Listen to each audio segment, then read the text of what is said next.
Aep, saksi mata dalam kasus Vina Cirebon kembali menjadi sorotan. Nama Aep kembali santer terdengar saat lanjutan sidang PK. Peninjauan kembali, 6 terpidana kasus Vina Cirebon di Pengadilan Negeri Cirebon. Tak lagi seperti pertama kali kemunculannya. Kini Aep menjadi orang yang dianggap paling bertanggung jawab atas semua kesaksian yang diberikan. Dalam kasus Vina Cirebon, Aep mengaku melihat ada pelemparan batu dilakukan oleh 11 orang dalam jarak lebih dari 50 meter pada Sabtu malam hari di atas pukul 21 waktu Indonesia Barat pada tahun 2016 di Jalan Saladara yang gelap. Pernyataan Aep itu langsung dipatahkan pengacara 6 terpidana kasus Vina Cirebon, Jutek Bongso. Jutek Bongso bahkan melontarkan kalimat satir yang menyebut jika Aep jenius dan memiliki penglihatan tajam. Kalau ada orang bisa melihat dalam jarak 50 meter, cahaya kurang, bisa mengenali satu persatu dan bisa merekam secara detail, termasuk orang yang sangat jenius dan hebat, tutur Jutek Bongso. Jutek Bongso menambahkan, hanya jika bukan orang jenius dan hebat, kemungkinan orang tersebut membawa teropong atau merekam dengan CCTV. Mungkin pakai teropong atau merekam dengan CCTV. Soalnya bisa tahu secara detail, wajah, jenis dan warna motor serta adegan-adegannya, bahkan sampai tahu ada yang memakai Tensoplas. Apalagi jumlah orangnya lebih dari 11 orang, tutur Jutek Bongso. Sementara itu, sidang PK 6 terpidana kasus Vina Cirebon menghadirkan Dr. Mayasari dari RS Mata Cicendo, Bandung.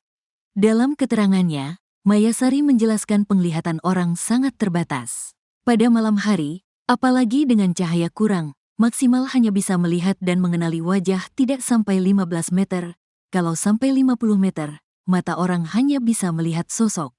Tapi sangat sulit untuk bisa mengenali wajah, apalagi sampai detail mengenali diri ciri objek lain seperti sepeda motor, apalagi jika orangnya banyak. Sulit sekali untuk bisa melihat objek secara detail dalam jarak 50 meter pada malam hari dengan cahaya kurang, tutur Mayasari. Mayasari mengungkapkan hampir mustahil ada seseorang memiliki kemampuan melihat dalam cahaya kurang di malam hari bisa dalam jarak 50 meter secara jelas.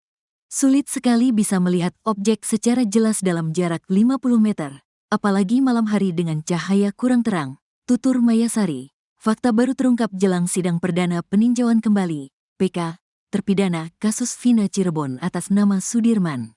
Hal yang tak pernah diketahui banyak orang tersebut disampaikan langsung oleh pengacara Sudirman, Titin Prialianti. Ya, Titin Prialianti membeberkan jika Ibtu Rudiana, ayah Eki sebenarnya mengetahui jika anaknya merupakan korban kecelakaan lalu lintas. Ada fakta-fakta yang secara umum orang tidak tahu, termasuk orang tua pelapor. Korban meyakini itu kecelakaan lalu lintas, ucap Titin Prialianti di channel YouTube-nya, Selasa, tanggal 24 September tahun 2024. Lebih lanjut, Titin Prialianti mengetahui jika Ibtu Rudiana sebenarnya sempat mengajukan klaim asuransi kecelakaan lalu lintas. Buktinya apa? Ada dugaan tanggal 29 Agustus tahun 2016 itu ayah korban sudah mengurus jasa raharja anaknya sebagai korban kecelakaan lalu lintas, tegasnya. Karena gini 2016, kalau kecelakaan tunggal mendapat setengah. Sebenarnya sempat diurus asuransinya, sambungnya, hanya saja. Klaim asuransi itu tidak jadi diajukan karena adanya kesurupan, di mana pada kasus yang awalnya kecelakaan lalu lintas itu bergulir, tiba-tiba Linda kesurupan dan membeberkan jika Eki dan Vina tewas dibunuh. Tapi konstruksinya tiba-tiba ada rekayasa tanggal 31 Agustus tahun 2016 itu kan setelah adanya kesurupan Linda, bebernya. Kemudian 1 bulan kemudian jasa raharja yang telah diajukan, dibatalkan, tambahnya.